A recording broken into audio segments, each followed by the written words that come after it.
Welcome back to the Making the Madness YouTube channel. Sean back again for some more transfer-related news today.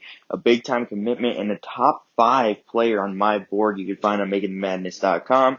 He was number 4 for me for quite a while, actually. He was number 3 at one point, and then Jalen Pickett, and Mac McClung both entered the portal, and then some players left the portal. So it's just been, up and down. But I think at highest he was 2, and now he was 4 when he leaves the portal and transfers to LSU. It's Tari Eason, the Cincinnati transfer, heading to LSU.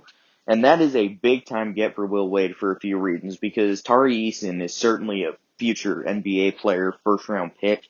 When he develops as an offensive player, he was one of the best defenders in the country last season. He can defend 1 through 5 pretty seamlessly. He can switch on to guys. He makes a lot of great defensive plays. Right now on offense, he's pretty much, just a dunker. A really good dunker at that, and he doesn't do much else. He's a pretty terrible three-point shooter. He's an awful free throw shooter. So he has a lot of strides to make on the offensive end of things, but I think he's going to be a pretty pivotal part to LSU next season. And you look at what they've lost. They lost Javonte Smart. They lost Darius Days. They lost Trendon Watford. They lost, there's another Darius Day. They lost Cam Thomas, obviously. That's the 4th one. All declaring for the NBA draft. And none of the 4 seem, like players that might come back. But you also look at what else they have going. They added Xavier Pinson, the shooting guard from Missouri. He's a very good scorer. Seneca Knight from San Jose State. He was one of the top scorers in the country 2 seasons ago. Joshua LeBlanc is set to return as a big man. Sharif O'Neal had a foot injury last year, so he didn't play a whole lot, but he should be back. Eric Gaines, Mwani Wilkinson, he started a few games last season and showed some promise, so let's see what he's looking like next season. Alex Fudge, I don't think he ever got into a game this season, but he did reclassify around January or February, I think. So he spent some time with the program near the end of the season. He's a 4-star recruit. Joshua Gray, he is also there. So I think this is a pretty talented roster with what they currently have, but they have a lot of more moves to make in the portal, because this just isn't a very deep team right now. And if I had to, guess what their starting 5 would look like, I would guess Pinson runs the point. He didn't at Missouri his last 2 seasons, but I think he could if you need him to. He's a pretty good combo guy. I'd like to see him run the point. So let's say he plays the 1. You could play Seneca Knight at the 2. He's a bit of a big shooting guard height-wise, and he's not a great shooter, but he's one of the best athletes you'll find. He's 6'6", 190. You could put him at the 2.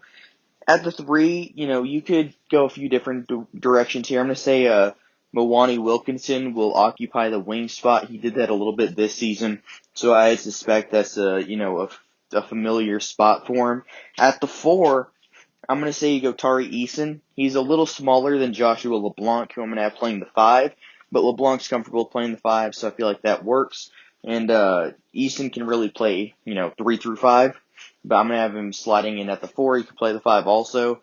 But, when you look at that lineup, there's one glaring issue, and it's the shooting. This is not a very good shooting team right now, and Will Wade likes to run it up and down. But this could be a more defensive-oriented team next season based on the kind of players they have. They need shooters, though. They need to go in the portal and find some more shooters, because the way the roster is currently constructed, it's shaped up to be probably the worst shooting team in the SEC. I mean, there's just not shooters in that lineup at all. Xavier Pinson shot 34% last season from deep. He can get it going like we saw against TCU last year. He hit 10, I believe. So he's able to fill it up when he gets going, but when he's not going, it's a big-time struggle, and the other 4 guys in the lineup aren't shooters. So, Wilkinson can shoot.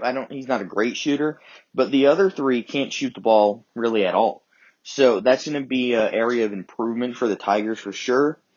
And I think that they're definitely going to be able to, develop this team. They lost a lot of pieces. They probably should add a point guard from the portal. maybe Mac McClung or someone of that caliber, but I think there's certainly talent and a foundation at this roster right now. Will Wade, he's going to do what he does. So thanks for checking out this video. Like and subscribe, and until next time, have a good one.